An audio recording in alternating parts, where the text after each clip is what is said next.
Okay, so here I am again at the Necchis Julia demonstrating buttonholes. But in this video, I'm going to clearly explain the differences between making buttonholes on a Julia versus a Ultra or Automatica. Okay, so I'm putting in my cam for buttonholing. Now, on the Automatica cam, y'all have two engraved buttonholes. One is for heavier weight fabrics, the other is for lighter weight. Turn this, get it set properly in all the way, and this just allows you to turn it. See, they're already matched up, but to demo, these have to be matched up so that the mechanism can start and stop at the beginning and end of a buttonhole so that you can move on to the next one at the proper position.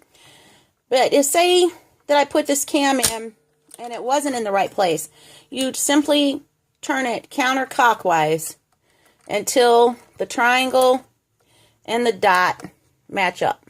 Okay? Now I have the design graduating knob set it as 2. It works well for density. I have hope y'all can see this. I'm not getting good light because of the sun, backlight from the sun. Hope with it there. Okay. Now, this needs to be all the way over to the left. When I first started doing this, I didn't notice that this piece of metal here was actually there. I just looked at the lever and was like, yeah, that's all the way left. Well, no, it wasn't. So you got to be sure that this little piece of metal here is all the way over to the left. And I have it on a very short stitch length. Now, if you're working with a Julia and each side of the buttonhole is not the same, you can fix that by making minute adjustments with the minute adjustment knob. Now, I am starting out as if I was sewing on a Ultra or Automatica. And I do not have a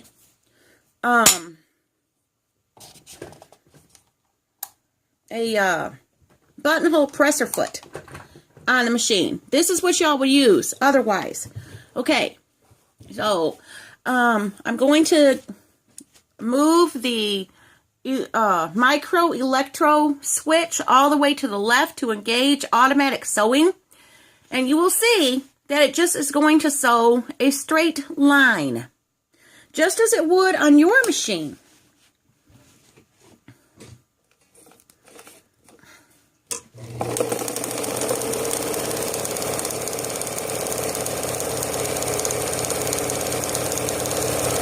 Okay, now if I was at an Ultra or Automatica, I would be, in order to change directions and make the stops of the buttonhole, I would actually use this cam group knob in the center position for the stop at the top and the bottom, and the left and right positions for either side of the buttonhole.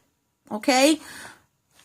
Well, in the Julia, that is done differently. You don't use the cam group knob.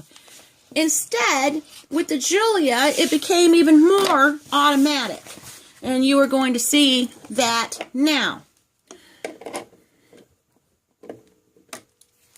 And you will see how. This buttonhole foot has this lever that needs to be vertical. It presses upon this black button here. See that? That is the more modernized version of the cam group lever. Remember, that's what you would use to change directions and do the stops if you were using the cam group lever. This here, along with that black switch I showed you, takes the place of the cam group lever.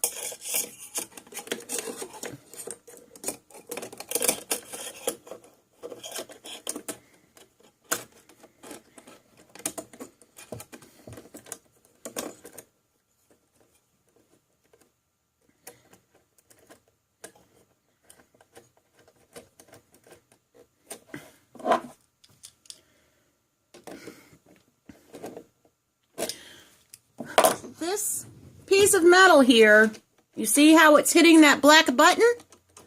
All right, now watch a buttonhole being made.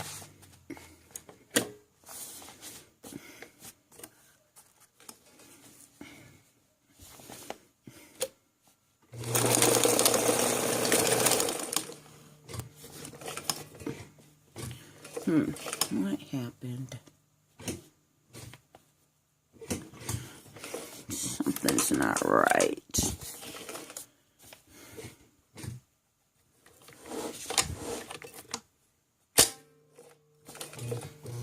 All right, I'm going to start down here. And since that got messed up, I am going to, by hand, reposition. Well, it doesn't need much repositioning. The cam, so that the arrow and the dot line up by turning it counterclockwise.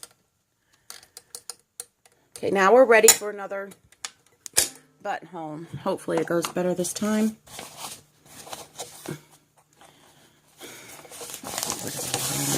Under there. Oh yeah, it's a mess in the bobbin area. Let's get that out. There we go.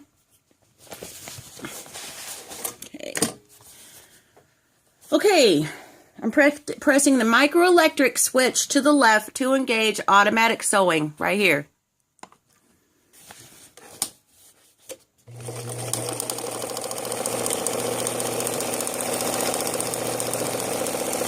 You see how that bar is hitting that black thing?